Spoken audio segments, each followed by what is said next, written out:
जय श्री कृष्ण, राधे राधे। स्वागत है आप सभी का विष्णु पुराण के चौथे दिन की कथा में। दोस्तों, आज हम ध्रुव की तपस्या से प्रसन्न हुए भगवान का दर्शन लेना और उसे ध्रुव पद का दान करने की कथा का श्रवण करेंगे। उससे पहले हम भृगु, अग्नि और पितरों की संतान का वर्णन करते हैं। बोले विष्णु भगवान की जय। श्री मैत्रेय जी बोले, हे मुनि, आपसे जो कुछ पूछा था वह सब आपने वर्णन किया। अब भृगु जी की संतान से लेकर संपूर्ण सृष्टि का आप मुझसे फिर वर्णन कीजिए। श्री पराशर जी बोले, भृगु जी के द्वारा ख्याति से विष्णु पत्नी लक्ष्मी जी और दाता विदाता नामक दो पुत्र उत्पन्न हुए। महात्मा मेरु की आयति और नेति और नामनी कन्याएं दाता और विदाता की स्त्रियां थी। उनसे उनके प्राण और मरकुंडू नामक दो पुत्र हुए। मरकुंडू से मार्कंडेय और उनसे वैद शिरा का जन्म हुआ। अब प्राण की संतान का वर्णन सुनो। प्राण का पुत्र द्युतिमान और उसका पुत्र राजवान हुआ। हे महाभाग, उस राजवान से फिर भृगु वंश का बड़ा विस्तार हुआ।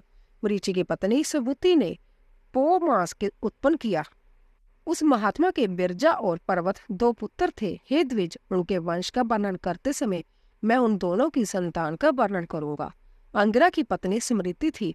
उसके सीने वाली कुहू, राका और अनुमति नाम की दो कन्या हुई। अत्रि भार्या अनुसूया ने चंद्रमा, दुर्वासा और जोगी दत्तात्रेय इन निष्पाप पुत्रों को जन्म दिया। पुलत्स्य की स्त्री प्रीति से दत्तोली का जन्म हुआ, जो अपने पूर्व जन्म में स्वयंभू मनवंतर में अगस्त्य कहा जाता था। प्रजापति पुल्य की पत्नी क्षमा से कदर्म, उर्वरियान और सविष्णु जब 3 पुत्र हुए। कर्तु की संतति नामक वार्या ने अंगूठे के परुओं के समान शरीर वाले तथा प्रखर सूर्य के समान तेजस्वी बाल खिलादी 60,000 उदरवरेता मुनियों को जन्म दिया। वशिष्ठ की ऊर्जा नामक स्त्री से राजगोत्र उदरवाह सवन, अनग, सुतपा और शुक्र जब 7 पुत्र उत्पन्न हुए। जब निर्मल स्वभाव वाले समस्त मुनिगण तीसरे मनवंतर में सप्तऋषि हुए। हे द्विज, अग्नि का अभिमानी देव जो ब्रह्मा जी का ज्येष्ठ पुत्र है, उसके द्वारा स्वाहा नामक पत्नी से अति तेजस्वी पावक, पवमान और जल को भक्षण करने वाला शूषी जब 3 पुत्र हुए। इन तीनों के प्रत्येक 15-15 पुत्र के कर्म से 45 संतानें हुई। पिता अग्नि और उसके 3 पुत्रों को मिलाकर जय सब अग्नि ही कहलाते हैं।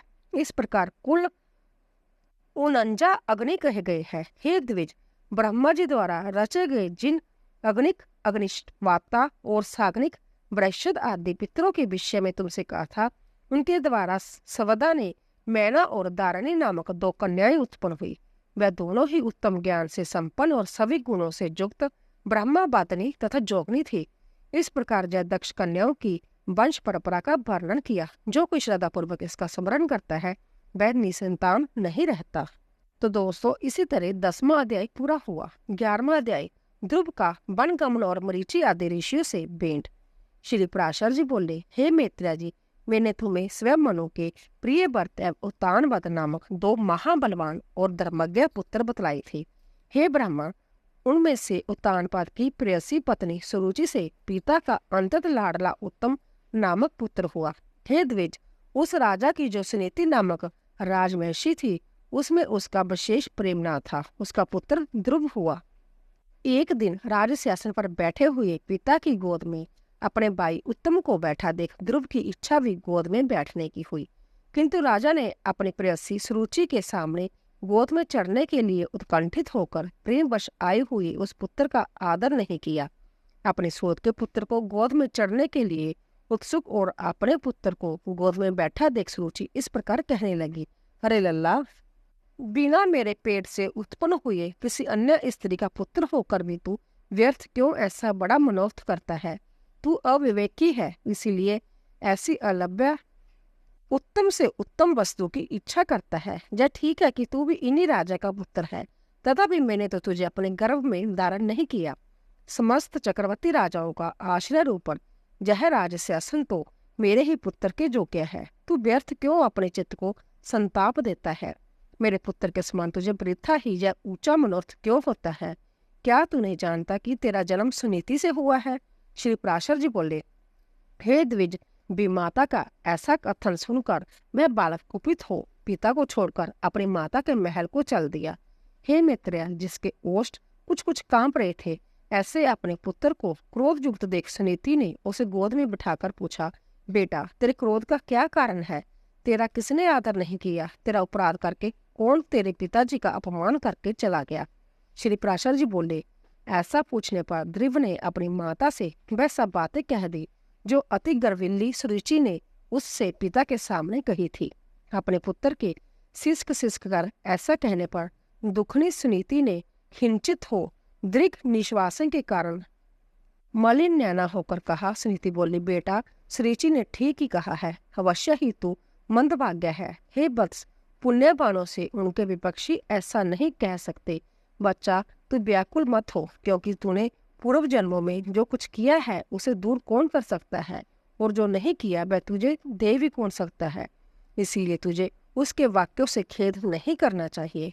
हे वत्स, जिसका पुण्य होता है उसी को राजासन, राजशस्त्र तथा उत्तम उत्तम घोड़े और हाथी आदि मिलते हैं। ऐसा जानकर तू शांत हो जा। अन्य जन्मों में किए हुए पुण्य कर्मों के कारण ही सुरुचि में राजा की सुरुचि प्रीति है, और पुण्यहीन होने से ही मुझ जैसी स्त्री केवल 12 वर्ण करने योग्य ही कही जाती है। उसी प्रकार उसका पुत्र उत्तम भी बड़ा पुण्य पुंज संपन्न है, और मेरा पुत्र तो ध्रुव मेरे समान ही अल्प पुण्यवान है। तथापि बेटा, तुझे दुखी नहीं होना चाहिए, क्योंकि जिस मनुष्य को जितना मिलता है वह अपनी ही पूंजी में मगन रहता है, और यदि सुरुचि के वाक्यों से तुझे अंतर दुख ही हुआ है तो सर्व फलदायक पुण्य के संग्रह करने का प्रयत्न कर।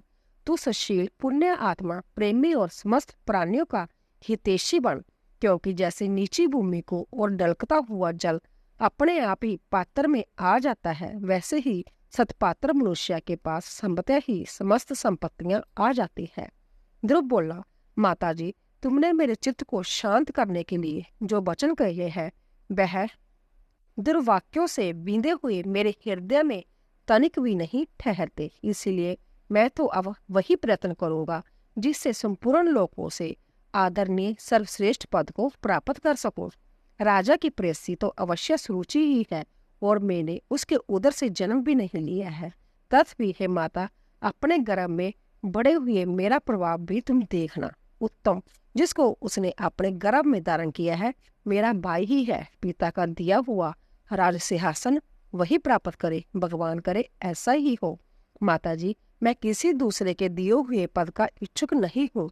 मैं तो अपने पुरुषार्थ ही उस पद की इच्छा करता हूँ जिसको पिताजी ने भी नहीं प्राप्त किया है। श्री पराशर जी बोले, माता से इस प्रकार कह ध्रुव उसके महल से निकल पड़ा और फिर नगर से बाहर आकर बाहरी उपवन में पहुंचा। वहां ध्रुव ने पहले से ही आए हुए 7 मुनीश्वरों को कृष्ण मृग चरम के बिछोने से युक्त आसनों पर बैठे देखा। उस राजकुमार ने उन सबको प्रणाम कर अति नम्रता और समुचित अभिनंदन पूर्व उनसे कहा। ध्रुव ने कहा, हे महात्माओं, मुझे आप सुनीति से उत्पन्न हुआ राजा उत्तानपाद का पुत्र जाने। मैं आत्मग्लानि के कारण आपके निकट आया हूँ। ऋषि बोले, राजकुमार, अभी तो तू 4-5 वर्ष का ही बालक है। अभी तेरे निर्वेद का कोई कारण नहीं दिखाई पड़ता। तुझे कोई चिंता का विषय भी नहीं है, क्योंकि अभी तेरे पिता राजा जीवित है। और हे बालक, तेरी कोई इष्ट वस्तु खो गई है ऐसा भी हमें दिखाई नहीं देता, तथा हमें तेरे शरीर में भी कोई व्याधि नहीं दिख पड़ती। फिर बता, तेरी ग्लानि का क्या कारण है? श्री पराशर जी बोले, तब सुरुचि ने उससे जो कुछ कहा था वह सब उसने कह सुनाया। उसे सुनकर वह ऋषिगण आपस में इस प्रकार कहने लगे, ओ, शात्र तेज कैसा प्रबल है, जिससे बालक में भी इतनी अक्षमा है कि अपनी विमाता का कथन उसके हृदय से नहीं टलता। हे क्षत्रिय कुमार, इस निर्वेद के कारण तूने जो कुछ करने का निश्चय की है, यदि तुझे रुचे तो वह हम लोगों से कह दे। और हे अतुलित तेजस्वी, जय भी बता कि हम तेरी क्या सहायता करें, क्योंकि हमें ऐसा प्रतीत होता है कि तू कुछ कहना चाहता है। ध्रुव ने कहा, हे द्विज श्रेष्ठ, मुझे न तो धन की इच्छा है और न कि राज्य की। मैं तो केवल एक उसी स्थान को चाहता हूँ जिसको पहले कभी किसी ने ना भोगा हो। हे मुनिश्रेष्ठ, आपकी यही सहायता होगी कि आप मुझे बड़े प्रकार जय बता दे कि क्या करने से वह सबसे अग्रम्य स्थान प्राप्त हो सकता है। मरीचि बोले, हे राजपुत्र, बिना गोविंद की आराधना किए मनुष्य को वह श्रेष्ठ स्थान नहीं मिल सकता।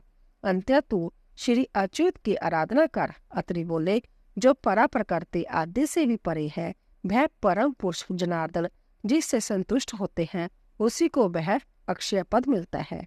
जे मैं सत्य सत्य कहता हूँ। अंगिरा बोले, यदि तू अग्नि स्थान का इच्छुक है तो जिन अव्यय आत्मा अच्युत में यह संपूर्ण जगत ओतप्रोत है, उन गोविंद की ही आराधना कर।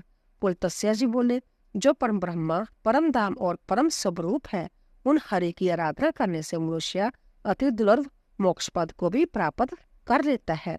पुलह बोले, हे सुवर्त्या, जिन जगतपति की आराधना से इंद्र ने अति से उत्तम इंद्र पद प्राप्त किया है, तू उन जगपति भगवान विष्णु की आराधना कर। कृतु बोले, जो परम पुरुष जग पुरुष जग और जोगेश्वर है, उन जनार्दन के संतुष्ट होने पर कौन सी वस्तु दुर्लभ रह सकती है। वशिष्ठ बोले, हे वत्स, विष्णु भगवान की आराधना करने पर तू अपने मन से जो कुछ चाहेगा वही प्राप्त कर लेगा। फिर त्रिलोकी के उत्तम से उत्तम स्थान की तो बात ही क्या है। ध्रुव ने कहा, हे महर्षिगण, मुझे विनीत को आपने आराध्य देव तो बता दिया, अब उसको प्रसन्न करने के लिए मुझे क्या जपना चाहिए, जय भी बताइए। उस महापुरुष की मुझे जिस प्रकार आराधना करनी चाहिए, वह आप लोग मुझसे प्रसन्नता पूर्वक कहिए। ऋषिगण बोले, हे राजकुमार, विष्णु भगवान की आराधना में तत्पर पुरुषों को जिस प्रकार उनकी उपासना करनी चाहिए, वह तो हमसे यथावत श्रवण कर। मनुष्य को चाहिए कि पहले संपूर्ण ब्रह्मा विश्व से चित्त को हटावे और उसे एकमात्र उन जग आधार में ही स्थिर कर दे। हे राजकुमार, इस प्रकार एकाग्र चित्त होकर तन्मय भाव से जो कुछ जपना चाहिए वह सुन। ओम हिरण्यगर्भ पुरुष प्रधान और अव्यक्त रूप शुद्ध ज्ञान स्वरूप वासुदेव को नमस्कार है। इस प्रकार ओम नमो भगवते वासुदेवाय मंत्र को पूर्व काल में तेरे पितामह भगवान स्वयं मनु ने जपा था। तब उनसे संतुष्ट होकर श्री जनार्दन जी ने उन्हें त्रिलोकी में दुर्लभ मनोवांछित सिद्धि कर दी। उसी प्रकार तू भी इसका निरंतर जप करता हुआ श्री गोविंद को प्रसन्न कर। तो दोस्तों, इसी तरह 11वां अध्याय पूरा हुआ। 12वां अध्याय, ध्रुव की तपस्या से प्रसन्न हुए भगवान का दर्शन देना और उसे ध्रुव पद का दान देना।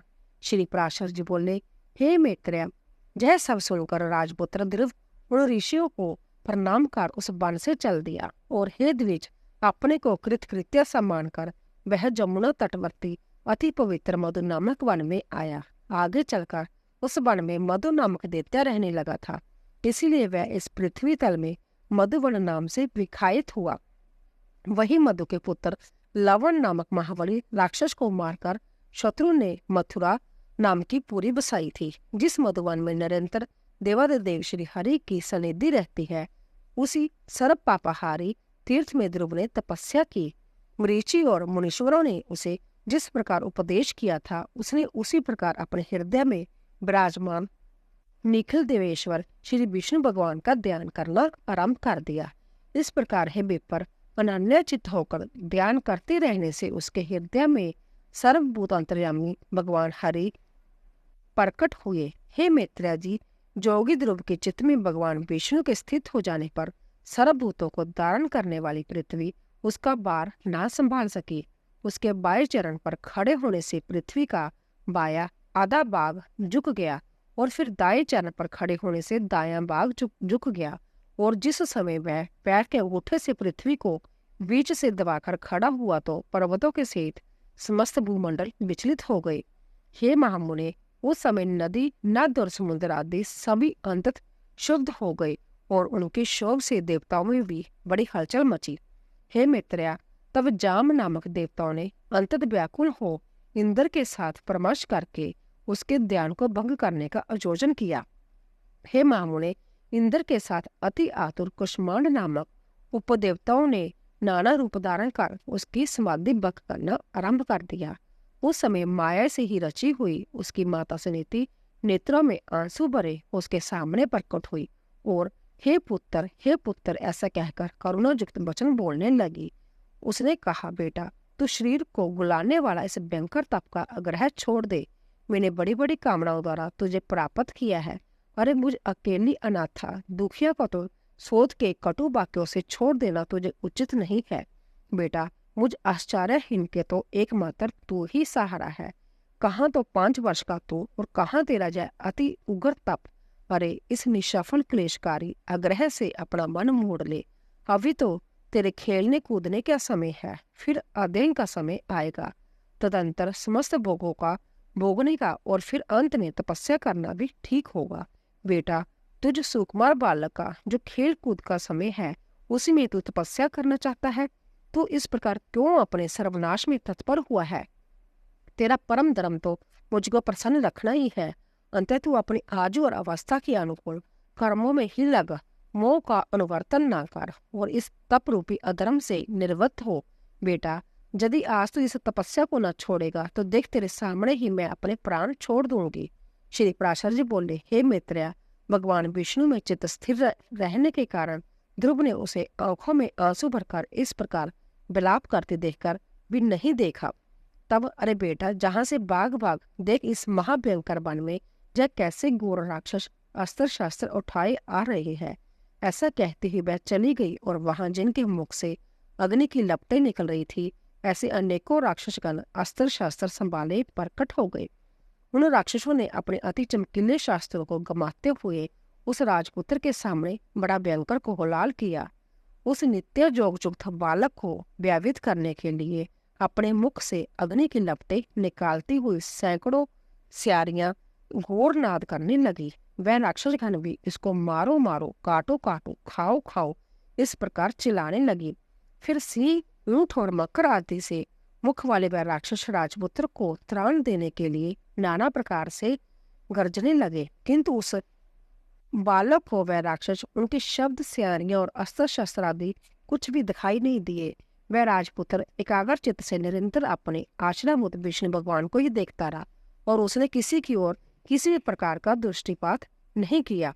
तब संपूर्ण माया के लीन हो जाने पर उससे हार जाने की आशंका से देवताओं को बड़ा व्यय हुआ। अंततः उसके तप से संतप्त हो वह सब आपस में मिलकर जगत के आदिकरण शरणागत वत्सल अनादि और अनंत श्री हरि की शरण में गए।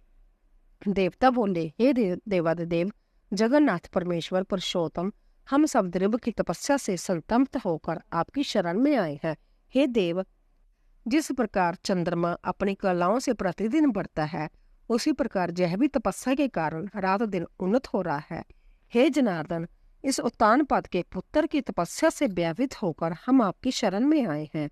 आप उसे तप से निर्वित कीजिए। हम नहीं जानते वह इंद्र तत्व चाहता है या सूर्य तत्व, अथवा उसे कुबेर, वरुण या चंद्रमा के पद की अभिलाषा है। अंत्या, हे ईश, आप हम पर प्रसन्न होइए और उस उत्तानपाद के पुत्र को तप से निर्वित करके हमारे हृदय का कांटा निकालिए। श्री भगवान बोले, हे सुरगण, उसे इंद्र, सूर्य, वरुण अथवा कुबेर आदि किसी के पद की अभिलाषा नहीं है। उसकी जो कुछ इच्छा है वह मैं सब पूर्ण करूंगा। हे देवगण, तुम निश्चिंत होकर इच्छा अनुसार अपने अपने स्थान को जाओ। मैं तपस्या में लगे हुए उस बालक को निर्वित करता हूँ। श्री पराशर जी बोले, देवादिदेव भगवान के ऐसा कहने पर इंद्र आदि समस्त देवगण उन्हें प्रणाम कर अपने अपने स्थान को गए। सर्वात्मा भगवान हरि भी ध्रुव की तन्मानता से प्रसन्न हो उसके निकट चतुर्भुज रूप में जाकर इस प्रकार कहा। भगवान जी बोले, हे उत्तानपाद के पुत्र ध्रुव, तेरा कल्याण हो। मैं तेरी तपस्या से प्रसन्न होकर तुझे वर देने के लिए प्रकट हुआ हूँ। हे सुवर्त्या, तू वर मांग। तूने संपूर्ण ब्रह्मा विषयों से उपरत होकर अपने चित्त को मुझ में ही लगा दिया है। अंत मैं तुझसे अति संतुष्ट हूँ। अब तू अपनी इच्छा अनुसार श्रेष्ठ वर मांग। श्री पराशर जी बोले, देवादिदेव भगवान के ऐसे वचन सुनकर बालक ध्रुव ने आंखें खोल ली और अपने ध्यान अवस्था देखे हुए भगवान हरि को साक्षात अपने सम्मुख खड़े देखा। श्री अच्युत को किरीट तथा शंख चक्र गदा शंख धनुष और खंडक धारण किए देख उसने पृथ्वी पर सिर रखकर प्रणाम किया और सहसा रोमांचित तथा परम व्यावित होकर उसने देवादिदेव की स्तुति करने की इच्छा की। किंतु इनकी स्तुति के लिए मैं क्या कहूँ, क्या कहने से इनका स्तवन हो सकता है। श्री पराशर जी बोले, जब जगतपति श्री गोविंद जी ने अपने सामने हाथ जोड़े खड़े हुए उस तान पद के पुत्र को अपने वेदमय शंख के अंत वेदांतमय वाक से छू दिया, तब तो एक क्षण में ही वह राजकुमार प्रसन्न मुख से अति विनीता हो सर्वभूत अधिष्ठान श्री अच्युत की स्तुति करने लगा। ध्रुव बोले, पृथ्वी जल अग्नि बाजू आकाश मन बुद्धि अहंकार और मूल प्रकृति जैसा जिनके रूप है, उन भगवान को मैं नमस्कार करता हूँ जो अति शुद्ध सूक्ष्म सर्वव्यापक और प्रदान से भी परे है। वह पुरुष जिनका रूप है, उन गुणों वक्ता परम पुरुष को मैं नमस्कार करता हूँ। हे परमेश्वर, पृथ्वी आदि समस्त भूत गंध आदि उनके गुण वृद्धि अथवा अंतकरण चतुष्टय तथा प्रधान और पुरुष जीव से भी परे जो सनातन पुरुष है, उन आप निखिल ब्रह्मांड के ब्रह्मभूत शुद्ध स्वरूप आत्मा की मैं शरण में हूँ। हे सर्वात्मा, हे जोगियों के चिंतनीय व्यापक और वर्धनशील होने के कारण आपका जो ब्रह्मा नामक स्वरूप है, उस विकारहित रूप को मैं नमस्कार करता हूँ। हे प्रभु, आप हजारों मस्तकों वाले, हजारों नेत्रों वाले और हजारों चरणों वाले परम पुरुष हैं। आप सर्वत्र व्यापक है और पृथ्वी आदि आवरणों के सहित संपूर्ण ब्रह्मांड को व्याप्त कर 10 गुण महाप्रमाण से स्थित है। हे पुरुषोत्तम, भूत और भविष्य के जो कुछ भी पदार्थ है, वह सब आप ही है तथा विराट सवराट सम्राट और अधिक पुरुष ब्रह्मा आदि भी सब आप ही से उत्पन्न हुए हैं। वह ही आप इस पृथ्वी के नीचे ऊपर और इधर उधर सब और बड़े हुए हैं। जय संपूर्ण जगत आप ही में से उत्पन्न हुआ है तथा आप ही से भूत और भविष्यत हुए हैं। जय संपूर्ण जगत आपके स्वरूप भूत ब्राह्मण के अंत ग्रंथ है। फिर आपके अंत ग्रंथ होने की तो बात ही क्या है, जिसमें सभी पुरुषों का हवन होता है। वह जग दादी और गृत तथा ग्राम्य और वन्य 2 प्रकार के पशु आप ही से उत्पन्न हुए हैं। आप ही से साम और गायत्री आदि छंद प्रकट हुए हैं। आप ही से यजुर्वेद का प्रादुर्भाव हुआ है और आप ही से अश्व तथा एक और दांत वाले महिष और जीव उत्पन्न हुए हैं। आप ही से गौओं बकरियां भेड़ों और मृगों की उत्पत्ति हुई है।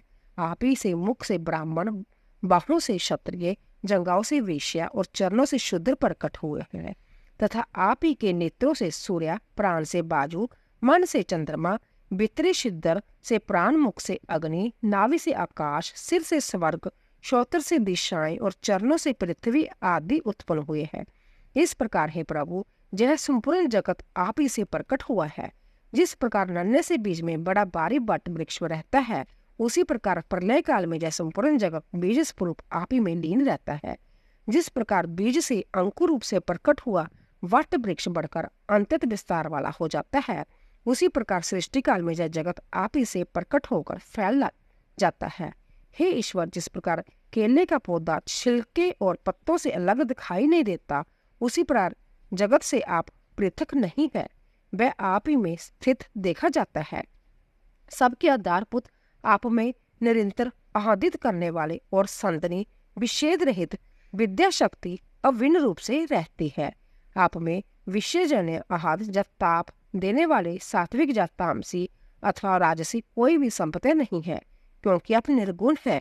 आप कार्य दृष्टि से पृथक रूप और कारण दृष्टि से एक रूप है। आप ही भूत सूक्ष्म और आप ही नाना जीव रूप है। हे भूत भगवान, ऐसे आपको मैं नमस्कार करता हूँ। जोगी के द्वारा अंतःकरण में आप ही महतत्व प्रदान पुरुष विराट सम्राट और सवराट आदि रूपों से भावना किए जाते हैं और क्षयशील पुरुषों में आप ही नित्य अक्षय हैं। आकाश आदि सर्वभूतों में सार अर्थात उनके गुण रूप आप ही है। समस्त रूपों को धारण करने वाले होने से सब कुछ आप ही है। सब कुछ आप ही से हुआ है, अतः सबके द्वारा आप ही हो रहे हैं। इसीलिए आप सर्वात्मा नमस्कार है। हे सर्वेश्वर, आप सर्वात्मक हैं, क्योंकि संपूर्ण भूतों में व्याप्त है। अंत में आपसे क्या कहूँ, आप संभव ही सब हृदय स्थित बातों को जानते हैं। हे सर्वात्मान, हे सर्वभूतेश्वर, हे सब भूतों के आदि स्थान, आप सर्वभूत रूप में सभी प्राणियों के मनोरथों को जानते हैं।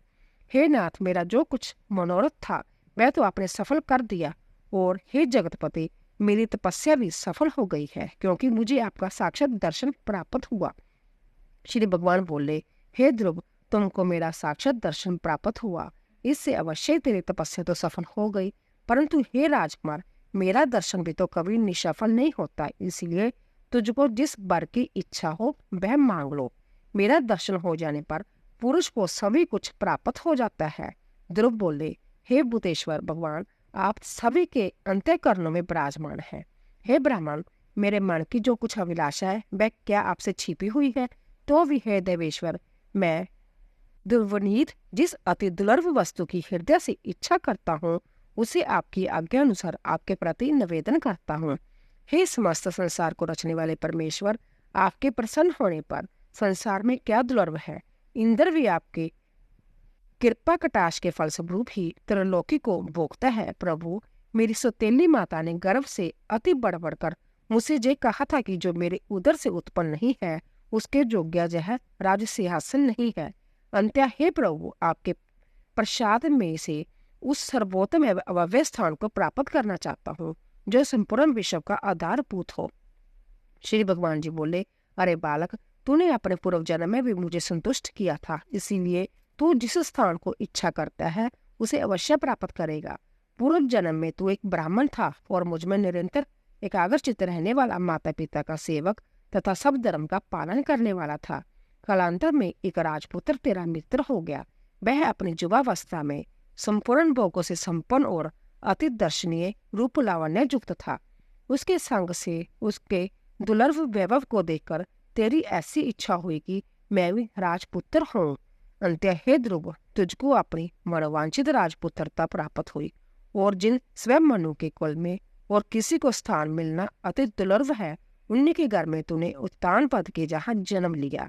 अरे बालक, औरों के लिए यह स्थान कितना ही दुर्लभ है, परंतु जिसने मुझे संतुष्ट किया है उसके लिए तो यह अंत्य तुच्छ है। मेरी आराधना करने से तो मोक्ष पद भी तत्काल प्राप्त हो सकता है। फिर जिसका चित्त निरंतर मुझ में ही लगा हुआ है उसके लिए स्वर्ग आदि लोगों का तो कहना ही क्या है। हे ध्रुव, मेरी कृपा से तू निसंदेह उस स्थान में जो त्रिलोकी में सबसे उत्कृष्ट है, संपूर्ण ग्रह और तारामंडल का आश्चर्य बनेगा। हे ध्रुव, मैं तुझे वह ध्रुव निश्चित स्थान देता हूँ जो सूर्य, चंद्र, मंगल, बुध, बृहस्पति, शुक्र, शनि आदि ग्रहों, सभी नक्षत्रों, सप्तऋषि और संपूर्ण विमानचारी देवगणों से ऊपर है। देवताओं में से कोई भी तो केवल 4 युग तक और कोई एक मरवंतर तक ही रहते हैं, किंतु तुझे मैं एक कल्प तक की स्थिति देता हूँ। तेरी माता सुनीति भी अति स्वच्छ तारा रूप से उतने ही समय तक तेरे पास एक विमान पर निवास करेगी, और जो लोग समाहित चित्त से सायंकाल और प्रातःकाल समय तेरा गुण कीर्तन करेंगे उनको महान पुण्य होगा। श्री पराशर जी बोले, हे महामते, इस प्रकार पूर्व काल में जगतपति देवादिदेव भगवान जनार्दन से वर पाकर ध्रुव उस अति से उत्तम स्थान में स्थित हुए। हे मुने, अपने माता पिता की धर्मपूर्वक सेवा करने से तथा 12 मंत्र के महात्म्य और तप के प्रभाव से उनके मान वैभव एवं प्रभाव की वृद्धि देखकर देव और असुरों के आचार्य शुक्रदेव ने यह श्लोक कहे हैं। ओह, इस ध्रुव के तप का कैसा प्रभाव है! ओह, इसकी तपस्या का कैसा अवैधुत फल है, जो इस ध्रुव को ही आगे रखकर सप्तऋषिगण स्थित हो रही है। इसकी जसुनीति नाम वाली माता भी अवश्य ही सत्य और हितकर वचन बोलने वाली है। संसार में ऐसा कौन है जो इसकी महिमा का वर्णन कर सके, जिसने अपनी कोख में इस ध्रुव को धारण करके त्रिलोकी का आश्रयभूत अति उत्तम स्थान प्राप्त कर लिया, जो भविष्य में भी स्थिर रहने वाला है। जो व्यक्ति ध्रुव के इस दिव्य लोक प्राप्ति के प्रसंग का कीर्तन करता है वह सब पापों से मुक्त होकर स्वर्ग लोक में पूजित होता है। वह स्वर्ग रहे अथवा पृथ्वी में कभी अपने स्थान से च्युत नहीं होता तथा समस्त मंगलों से भरपूर रहकर बहुत काल तक जीवित रहता है। तो दोस्तों, इसी तरह 12वां अध्याय पूरा हुआ। बोलिए विष्णु भगवान की जय। तो दोस्तों, कल की कथा में हम राजा बैन और पृथु का चरित्र की कथा का श्रवण करेंगे। तो दोस्तों, आशा करती हूँ कि आपको हमारे विष्णु पुराण की कथा पसंद आ रही होगी। प्लीज जाने से पहले कमेंट बॉक्स में जय श्री कृष्णा, ओम नमो भगवते वासुदेवाय अवश्य लिखिए। आप सभी का धन्यवाद।